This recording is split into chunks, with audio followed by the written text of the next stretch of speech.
ஈரானுடைய மிக ஆபத்தானவர்கள் மீது நேற்றிரவு நாங்கள் தாக்குதல்களை நடத்தி இருக்கிறோம் என்று சொல்லக்கூடிய அமெரிக்க அதிபர் டொனால்ட் ட்ரம்ப் மேலதிகமாக பேசுகிற போது அவர்கள் நோயுற்றவர்கள், அவர்கள் கபடதாரிகள், அவர்களிடம் ஏதோ கோளாறு இருக்கிறது என்று அவருடைய நாவுக்கு எதெல்லாம் வந்துச்சோ அதையெல்லாம் எதுகை மோனையோட சேர்த்து பேசி இருக்கிறாரு.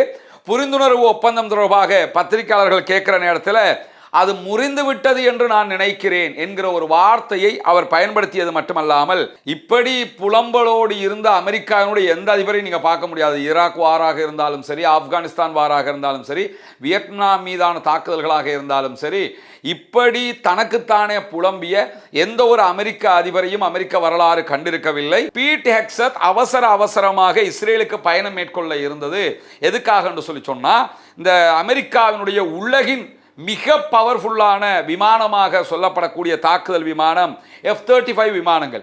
இந்த விமானங்களை இஸ்ரேலுக்கு மத்திய கிழக்கில் கொடுத்து வச்சிருக்கிறாங்க அமெரிக்கா. இதை தவிர்த்து வேறு யாருக்குமே அவங்க கொடுக்கல. மத்திய கிழக்கில் ஆல்ரெடி சவுதி அரேபியா பேச்சுவார்த்தைகளை நடத்தி கொண்டிருந்தாலும்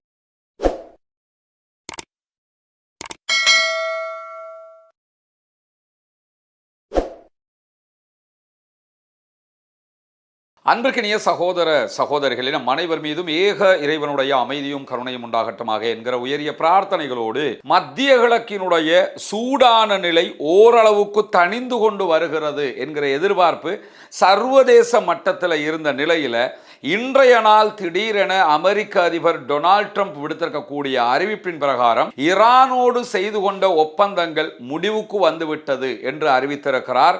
நேற்று இரவு பின்னேரங்களில் ஈரான் மீதான தடை நீக்கங்கள் செய்யப்பட்டிருந்தது. அமெரிக்காவால் ஈரான் மீது விதிக்கப்பட்டிருந்த பொருளாதார தடைகளை நீக்குகிறோம் என்று அறிவித்திருந்தார்கள்.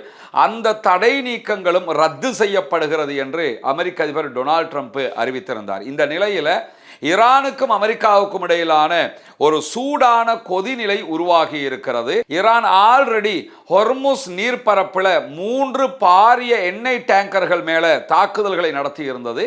அந்த தாக்குதல்களை தொடர்ந்து நேற்று இரவு ஈரானுடைய கிரிக் உள்ளிட்ட பகுதிகளிலையும், ஸ்ரிக் உள்ளிட்ட பகுதிகளிலையும், பந்தர் அப்பாஸ் பகுதிகளிலையும் அமெரிக்க ஆக்கிரமிப்பு இராணுவம் தாக்குதல்களை நடத்தி இருக்கிறது. அதற்கு பதிலடியாக இன்றைய நாளில் ஈரான் குவைத் மற்றும் பஹ்ரைன் ஆகிய பகுதிகளில் மிக கடுமையான தாக்குதல்களை பதிலடி தாக்குதல்களாகவும் வழங்கி இருக்கிறது. இப்படி 2 தரப்புமே பதிலடி தாக்குதல்களை தொடர்ந்து கொண்டிருக்கக்கூடிய சூழல்ல தான் ஈரானுடைய முன்னாள் ஆன்மீக தலைவர் ஆயத்துல்லா அலி ஹாமனியினுடைய ஜனாசா அடக்கத்திற்கான மும்முரமான பணிகளையும் ஈரான் செயல்படுத்தி வருகிறது. இந்த நிலையில மத்திய கிழக்கு மீண்டும் சூடு பிடித்திருக்கிறது. ஈரானுடனான ஒப்பந்தம் மீண்டும் இழுபறி நிலையை சந்தித்திருக்கிறது என்கிற செய்திகளுக்கு மத்தியில் இன்றைய நாளில் அமெரிக்க அதிபர் டொனால்ட் ட்ரம்ப் நேட்டோவினுடைய மாநாட்டில் பங்கெடுத்த நிலையில் தான் இந்த கருத்துக்களை சொல்லியிருக்கிறார். நேட்டோவினுடைய மாநாட்டில் கலந்து கொண்டு ஊடகவியலாளர்களிடம் பேசும்போது அமெரிக்க அதிபர் டொனால்ட் ட்ரம்ப் மிக முக்கியமான பல செய்திகளை சொல்லியிருக்கிறார். ஈரானுடைய மிக ஆபத்தானவர்கள் மீது நேற்றிரவு நாங்கள் தாக்குதல்களை நடத்தி இருக்கிறோம் என்று சொல்லக்கூடிய அமெரிக்க அதிபர் டொனால்ட் ட்ரம்ப் மேலதிகமாக பேசுகிற போது அவர்கள் நோயுற்றவர்கள், அவர்கள் கபடதாரிகள், அவர்களிடம் ஏதோ கோளாறு இருக்கிறது என்று அவருடைய நாவுக்கு எதெல்லாம் வந்துச்சோ அதையெல்லாம் எதுகை மோனையோட சேர்த்து பேசி இருக்கிறாரு. புரிந்துணர்வு ஒப்பந்தம் தொடர்பாக பத்திரிகையாளர்கள் கேட்கிற நேரத்தில் அது முறிந்து விட்டது என்று நான் நினைக்கிறேன் என்கிற ஒரு வார்த்தையை அவர் பயன்படுத்தியது மட்டுமல்லாமல், அவர்களோடு பேச்சுவார்த்தையை கையாளுவது என்பது நேர விரயம், டைம் வேஸ்ட் ஆகிக்கிட்டு இருக்குது, ஏன் நாங்கள் அதை பண்ணிக்கிட்டு இருக்கணும், அதனால தான் அந்த ஒப்பந்தத்தை முறிஞ்சிருச்சுன்னு நான் நினைக்கிறேன் அப்படிங்கிற வார்த்தையை அமெரிக்க அதிபர் டொனால்ட் ட்ரம்ப் பயன்படுத்துறது மட்டுமல்லாமல், ஒப்பந்தம் இல்லாமலேயே ஈரானை அணு ஆயுதமற்ற நாடாக மாற்ற முடியும் என்று நாங்கள் நினைக்கிறோம் அப்படிங்கிறாரு. ஒப்பந்தம் போட்டே மாற்ற முடியலை, ஒப்பந்தம் இல்லாமலே எங்களுக்கு மாற்ற முடியும் என்று நாங்கள் நம்புகிறோம் என்று சொல்லி சினிமா பாணியில் ஒரு பேச்சு அவர் பேசியிருக்கிறது மட்டுமல்லாமல், மூடிய கதவுகளுக்கு பின்னால் எங்களுக்கும் ஈரானுக்கும் இடையில் நடைபெற்ற ஒப்பந்தங்கள் தொடர்பாக ஈரான் வெளி உலகுக்கு தவறான பல செய்திகளை சொல்லி இருக்கிறது அப்படிங்கிறாரு. அங்கே தவறான செய்தி ஒன்றும் சொல்லலை, ஒப்பந்தத்தில் போட்டதை அப்படியே டிஸ்பிளே பண்ணினாங்க. இதெல்லாம் வெளியே தெரிஞ்சால் நமக்கு கேவலமாக போயிருமே நினச்சிக்கிட்டு இருந்தது அமெரிக்கா. ஆனால் ஈரான் மறைக்காம வெளியில் சொல்லி இருக்குது. அதைத்தான் ரொம்ப புலம்பலாக ஈரான் இப்படியெல்லாம் செய்திருக்க கூடாது என்று விரக்தியை வெளிப்படுத்தக்கூடிய அமெரிக்க அதிபர் டொனால்ட் ட்ரம்ப் என்ன சொல்றாருன்னு கேட்டா, ஈரானுக்கும் அமெரிக்காவுக்கும் இடையில ஒரு ஒப்பந்தம் நிரந்தரமாக ஏற்படுமா என்பதே எனக்கு தெரியல அப்படிங்கிறாரு. ஏன்னா இந்த ஏற்கனவே பேசிக்கிட்டு இருந்ததே முறிஞ்சிருச்சுங்கிறாரு. திருப்பி எப்படி கண்டினியூ ஆகும் என்கிற ரீதியில் அவருடைய கருத்துக்கள் அமைந்திருந்தது மட்டுமல்லாம, ஈரானியர்கள் ரொம்ப மோசமாக நடந்து கொள்கிறார்கள் அப்படின்னு புலம்பி தள்ளிட்டாப்புல தலைவர். ஏன்னா இப்படி புலம்பலோடு இருந்த அமெரிக்காவினுடைய எந்த அதிபரையும் நீங்கள் பார்க்க முடியாது. ஈராக் வாராக இருந்தாலும் சரி, ஆப்கானிஸ்தான் வாராக இருந்தாலும் சரி, வியட்நாம் மீதான தாக்குதல்களாக இருந்தாலும் சரி, இப்படி தனக்குத்தானே புலம்பிய எந்த ஒரு அமெரிக்க அதிபரையும் அமெரிக்க வரலாறு கண்டிருக்கவில்லை. இப்பொழுது அமெரிக்க அதிபர் டொனால்ட் ட்ரம்ப் மிக கடுமையாக புலம்புவது மட்டுமல்லாமல், ஈரானியர்களுடைய செயல்பாடு எனக்கு மகிழ்ச்சி தரவில்லை, நாங்கள் அங்கு ஒரு ஆட்சி மாற்றத்தை விரும்பல, ஆனால் அணு ஆயுதத்தை ஈரான் கொண்டிருக்க கூடாது என்றுதான் விரும்புகிறோம். இது எப்படின்னா, யுத்தம் பண்ண வரும்போது நாங்கள் ஈரானுடைய ஆட்சியை அழிப்போம், ஈரானை பிடிப்போம், ஈரானை இல்லாமலாக்குவோம் இப்படின்ட்டு வர்றது.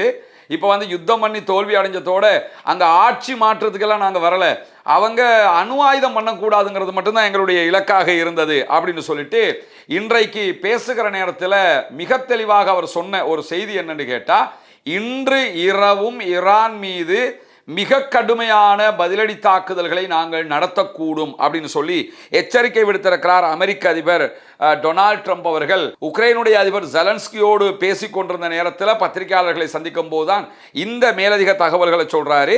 ஒரு சிறிய எச்சரிக்கையை நான் விடுக்கிறேன், இன்றிரவு நாங்கள் ஈரானை மிக கடுமையாக தாக்குவோம் என்கிற வார்த்தையும் அவர் பயன்படுத்தியிருந்தார். இந்த இடத்துல நம்ம கவனிக்க வேண்டிய ஒரு விஷயம் என்னன்னு கேட்டா, டொனால்ட் ட்ரம்பை பொறுத்தவரையில் அவருடைய பாணியாக எது இருந்தது என்றால், ஈரான் தொடர்பாகவோ யார் தொடர்பாக ஒரு விஷயத்தை சொன்னால் திரும்ப திரும்ப திரும்ப திரும்ப அதையே பேசிக்கிட்டு இருப்பாரு.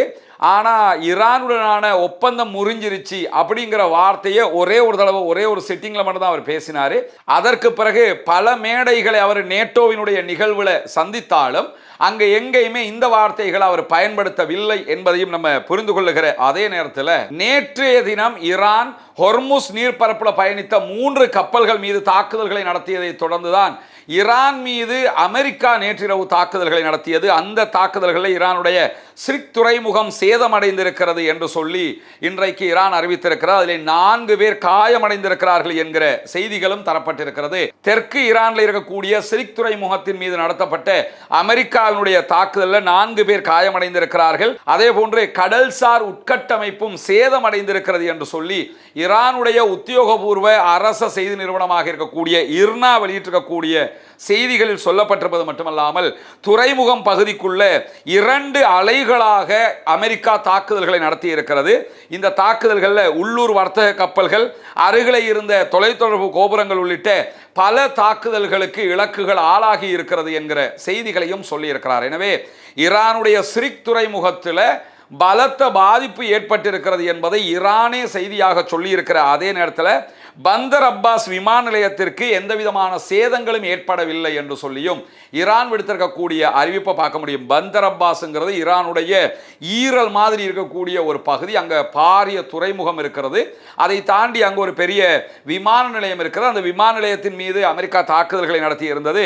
அந்த தாக்குதல்களில் எங்களுக்கு பெரிய பாதிப்புகள் எதுவுமே இல்லை.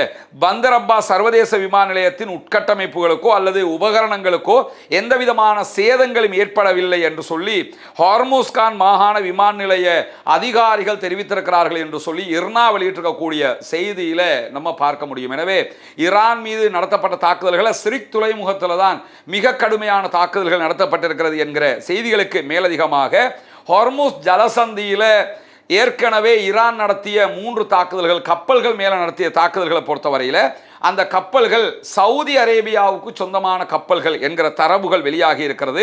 சவுதி அரேபியாவுடைய தேசிய கப்பல் போக்குவரத்து நிறுவனமாக இருக்கக்கூடிய பஹ்ரிக்கு சொந்தமான 3 கப்பல்கள் மேலே தான் இந்த தாக்குதல்கள் நடத்தப்பட்டிருக்கு. அதிலும் குறிப்பாக கச்சா எண்ணெயை ஏற்றி கொண்டு சென்ற ஒரு பாரிய டேங்கர் கப்பலாக இருக்கிற வாடியான் மேலே தாக்குதல் நடத்தப்பட்டிருக்கிறது. அதே போன்று MT அல் ரகாயத் என்கிற ஒரு கப்பல், இந்த கப்பல் ஆரம்பத்தில் கத்தருக்குரியது என்று சொல்லப்பட்டாலும் இந்த கப்பலும் சவுதி அரேபியாவுக்குரியது என்கிற செய்திகளை நம்ம இன்றைக்கு பார்க்க முடிகிறது. அதே நேரம் MT சைப்ரஸ் என்கிற ஒரு கப்பல் மேலேயும் தாக்குதல் நடத்தப்பட்டிருக்கிறது. இந்த கப்பல்கள் மீது நடத்தப்பட்ட தாக்குதல்களுக்கு பதிலடியாகத்தான் ஈரான் மீது அமெரிக்காவுடைய சன்காம் தாக்குதல்களை நடத்தி இருக்கிறது.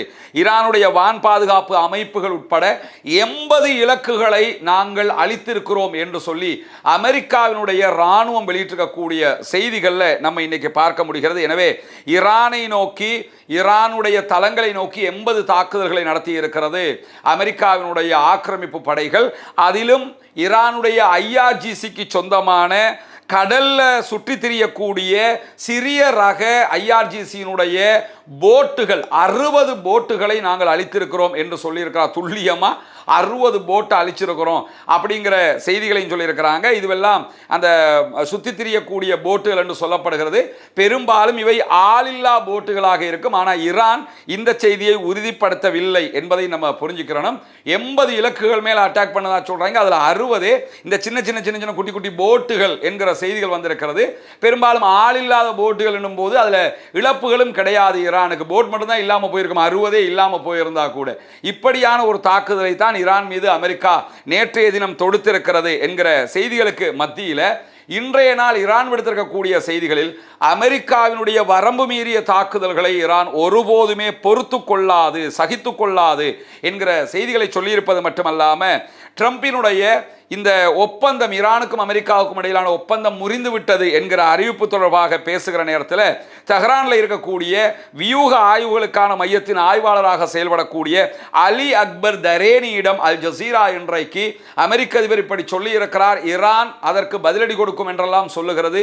அதை பற்றிய நிலைப்பாடுகள் என்ன என்று கேட்கிற போது ஈரான் ஒரு யுத்தத்தை நாடவில்லை, ஈரான் சண்டைக்கு போக விரும்பல. ஏற்கனவே அதைத்தான் சொல்லி கொண்டிருந்தாங்க, ஈரான் அவங்க சண்டைக்கு போக விரும்பல. ஆனால் ஈரான் யுத்தத்தினால் ஆல்ரெடி பாதிக்கப்பட்ட நாடு. அமெரிக்காவும் இஸ்ரேலும் ஆக்கிரமிப்பாளர்கள். ஈரானுக்கு எதிராக அவங்க தான் தாக்குதல் நடத்தினாங்க. இப்பொழுது ட்ரம்ப் அவரே கையெழுத்திட்ட ஒரு ஒப்பந்தத்தை திறம்பட முடக்குகிற வேலையில் ஈடுபட்டு வருகிறார். எனவே ஈரான் யுத்தத்தை விரும்பவில்லை என்று சொன்னாலும் ஹொர்முஸ் ஜலசந்தியை கட்டுப்படுத்தும் விதமாக ஈரான் மத்திய கிழக்கு முழுவதுமே ஒரு பரந்த புவியியல் பகுதியை உள்ளடக்கி இருக்கக்கூடிய கிடைமட்ட யுத்தத்திற்கு போவதற்கு வாய்ப்பு இருக்கிறது என்று சொல்லப்படுகிறது. கிடைமட்ட யுத்தம் என்று எதை சொல்லுவாங்கன்னு கேட்டா, ஒரு ஏரியாவில் அட்டாக் பண்ணாம எல்லா ஏரியாவிலும் ஆல்ரெடி அமெரிக்காவும் இஸ்ரேலும் ஈரானுக்கு அட்டாக் பண்ணும்போது ஈரான் பதிலடி கொடுத்ததா இல்லையா, அது கிடைமட்ட யுத்தம் தான். பதிலடி கொடுக்கும்போது அமெரிக்காவுடைய கப்பலுக்கும் அடிப்பாங்க, அமெரிக்காவுடைய தளங்களுக்கும் அடிப்பாங்க, அரபு நாடுகள் இருக்கக்கூடிய அமெரிக்காவுடைய ராணுவ தளங்களுக்கு அடிச்சாங்க. அதை தாண்டி அமெரிக்காவினுடைய மற்ற தீவுகளில் இருக்கக்கூடிய தளங்கள் மேல அடிச்சாங்க, இஸ்ரேல் மேல அடிச்சாங்க. இதுக்கெல்லாம் என்ன சொல்றதுன்னா கிடைமட்ட தாக்குதல் என்று சொல்லுவாங்க. சுற்றி வளைச்சு கிடக்கிற இடம் எல்லாத்துக்குமே அடிக்கிறது. இந்த மாதிரியான ஒரு நேரடி யுத்தத்திற்கு மீண்டும் ஈரான் நுழையக்கூடும் என்று சொல்லி ஈரானுடைய ஆய்வாளர்கள் சொல்லக்கூடிய கருத்துக்களையும் இன்றைக்கு அல் ஜசீரா கோடிட்டு காட்டியிருப்பது மட்டுமல்லாமல் அமெரிக்க தாக்குதல்களை தொடர்ந்து IRGC அமெரிக்காவுக்கு பதிலடி கொடுத்திருக்கிறது. அந்த பதிலடி பஹ்ரைன் மீதும் குவைத் மீதும் நடத்தப்பட்டிருக்கிறது. கிட்டத்தட்ட 85 இடங்களில் ஈரான் தாக்குதல்களை நடத்தி இருக்கிறது என்று IRGC பதிலடி அறிவிப்பில் சொல்லி இருக்கிறது. ஏற்கனவே ஈரான் மேலே 80 இடங்களுக்கு தாக்குதல் நடத்தினோம்னு அமெரிக்கா சொல்லியிருந்தாங்க. அதுக்கு பதிலடியாக 85 இடங்கள்ல ஈரான் அமெரிக்காவினுடைய தளங்கள் மேல பஹ்ரைன்லையும் குவைத்திலையும் தாக்குதல்களை நடத்தி இருக்கிறார்கள். இன்றைக்கு அதிகாலை மாத்திரம் குவைத் வான்வெளியில 2 பாலிஸ்டிக் ஏவுகணைகள், 13 ஆளில்லா விமான தாக்குதல்கள் நடத்தப்பட்டிருக்கிறது என்கிற செய்திகளை குவைத் ராணுவம் சொல்லி இருக்கிறது. உயிரிழப்புகள் எதுவுமே ஏற்படவில்லை. அதே நேரத்தில் இந்த சம்பவங்களுக்கு மத்தியில் இன்றைய நாளில் இஸ்ரேலுக்கு ஒரு முக்கியமான பயணத்தை அமெரிக்காவினுடைய பாதுகாப்பு செயலராக இருக்கக்கூடிய பீட் ஹெக்ஸத் மேற்கொள்ள இருந்தார் என்கிற செய்திகள் வெளியாகி இருந்தது. பீட் ஹெக்ஸத் இஸ்ரேலுக்கு போறாரு, பேச்சுவார்த்தைகள் நடத்த போகிறாரு என்கிற செய்திகள் வந்திருந்த நிலையில இஸ்ரேல் இன்றைக்கு விடுத்திருக்கக்கூடிய ஒரு அறிவிப்பில் என்ன சொல்றாங்கன்னா, எங்களுடைய ராணுவம் பக்கா தயார் நிலையில் இருக்கிறது, ஈரானோடு ஒரு யுத்தத்துக்கு நாங்கள் ரெடியாக இருக்கிறோம் அப்படின்னு இருக்காங்க. அவங்களுக்கு தேவையா தானே, அமெரிக்கா இதை முடக்கணும், அமெரிக்காவுக்கும் ஈரானுக்கும் இடையில ஒப்பந்தம் கலாப்ஸ் ஆகணும், அதுக்கு பிறகு சண்டைக்கு போகணும். அப்படி போனா தான் தேர்தலில் ஜெயிக்க முடியுங்கிறதுனால எங்க ஃபோர்ஸஸ் ரெடியா இருக்கிறாங்க அப்படின்னு இருக்கிறாங்க. உடனடியாக இதற்கு பதில் சொல்லியிருக்கக்கூடிய ஈரான், நாங்க ஆல்ரெடி ரெடியா தான் இருக்கிறோம் என்கிற விதமாக பதிலடியை கொடுத்திருக்கக்கூடிய நிலையில பீட் ஹெக்ஸத் அவசரமாக இஸ்ரேலுக்கு பயணம் மேற்கொள்ள இருந்தது எதுக்காக என்று சொல்லி சொன்னா, இந்த அமெரிக்காவினுடைய உலகின் மிக பவர்ஃபுல்லான விமானமாக சொல்லப்படக்கூடிய தாக்குதல் விமானம் F-35 விமானங்கள்.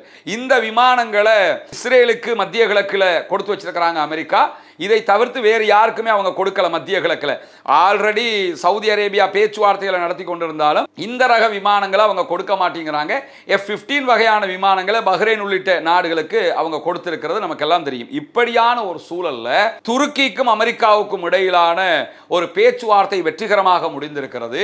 துருக்கியினுடைய அதிபர் அர்துகானோடு நடத்தப்பட்ட பேச்சுவார்த்தைகளின் பிரகாரம் அமெரிக்கா துருக்கிக்கு F-35 விமானங்களை கொடுப்பதற்கு ஒப்புக்கொண்டிருக்கிறது. இதை இஸ்ரேல் ரசிக்கலை. இஸ்ரேல் என்ன பண்றாங்கன்னு கேட்டால், அமெரிக்காவுக்கு சொல்லக்கூடிய தகவல்களில் நீங்க துருக்கிக்கு F-35 விமானங்களை கொடுக்கிறது என்கிறது எங்களுக்கு மிகப்பெரிய பாதிப்பை உண்டாக்கும். நாங்க இஸ்ரேலாக இருக்கிற எங்ககிட்ட மட்டும்தான் அது இருக்கணும், துருக்கி எங்களுக்கே அட்டாக் பண்ணக்கூடும் என்றெல்லாம் அவர்கள் சொல்லி இருக்கிறார்கள். ஆனால் அதனை மீறி துருக்கிக்கு F-35 விமானங்களை விற்பதற்கு தயாராகி இருக்கிறது அமெரிக்கா என்கிற செய்திகள் வெளியாகி இருக்கிற அதே நேரம் இன்றைய நாள் ஈரானுடைய மறைந்த ஆன்மீக தலைவர் ஆயத்துல்லா அலி ஹாமனியினுடைய ஜனாசா ஊர்வலங்கள் நடைபெற்று வருகிற அதே நேரம் அவருடைய ஜனாசா ஈராக்குக்கு கொண்டு செல்லப்பட்டிருக்கிறது.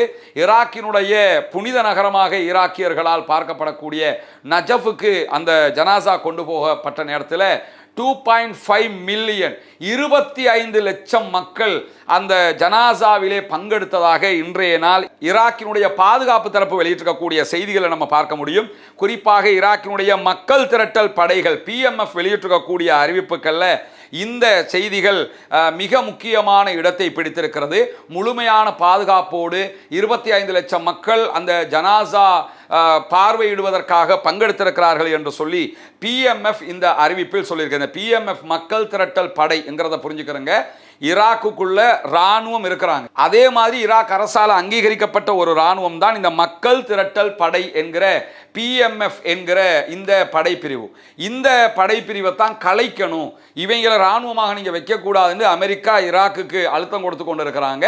ஆனால் ஈராக்கால எதுவுமே பண்ண முடியாத ஒரு நிலை இருக்கு. இந்த PMFங்கிறது மொத்தமாகவே ஈரானுடைய ஆதரவு பெற்றவர்கள். ஈராக்குக்குள்ள 2 ராணுவம், அதில் ஒரு ராணுவம் அமெரிக்காவுடைய ஆதரவு பெற்றதாக இருக்கிறது. இந்த PMF என்பது முழுவதுமாக ஈரானுடைய ஆதரவு பெற்ற படைப்பிரிவுகளாக இருக்கிறது. அதுதான் இந்த வார்ல ஈரானுக்கு மிகப்பெரிய பலமாகவும் இருந்தது. இந்த கதாய்பு ஹிஸ்புல்லா என்பதும் PMF என்பதும் எல்லாம் மிங்கலாக ஒன்று கலந்த படைகளாகத்தான் அவர்கள் செயல்படுவார்கள் என்பதையும் நம்ம புரிந்து கொள்ள முடியும். இன்றைக்கு வெளியாகி இருக்கக்கூடிய மிக முக்கியமான செய்திகளுடைய தொகுப்பை தான் உங்களுக்கு மத்தியிலே கொண்டு வந்து தந்திருக்கிறோம். தொடர்ந்து இணைந்திருங்கள். ரஸ்மின் மைசி நியூஸ் மற்றும் ரஸ்மின் டாக்ஸ் ஆகிய 2 சேனல்களோடு வரக்கூடிய உண்மை செய்திகளை உடனுக்குடன் உங்களோடு பகிர்ந்து கொள்வதற்கு தயாராக இருக்கிறோம். ஆக்கிரமிப்புகள் ஓய வேண்டும், ஆக்கிரமிப்பாளர்களும் ஓய வேண்டும், மத்திய கிழக்கிலே அமைதி திரும்ப வேண்டும் என்கிற பிரார்த்தனைகளோடு ஆக்கிரமிப்பாளர்களுக்கு எதிராக ஜனநாயக ரீதியாக தொடர்ந்தும் குரலில் போமாக என்கிற செய்திகளோடு மத்திய கிழக்கில் ஈரானுக்கும் அமெரிக்காவுக்கும் இடையில் நடைபெறக்கூடிய அடுத்த கட்ட நிகழ்வுகள் தொடர்பான செய்திகளையும் தொடர்ந்து நம்முடைய சேனலிலே எதிர்பாருங்கள். வாஹிர் தஅவானா அல்ஹம்துலில்லாஹி ரப்பில் ஆலமீன்.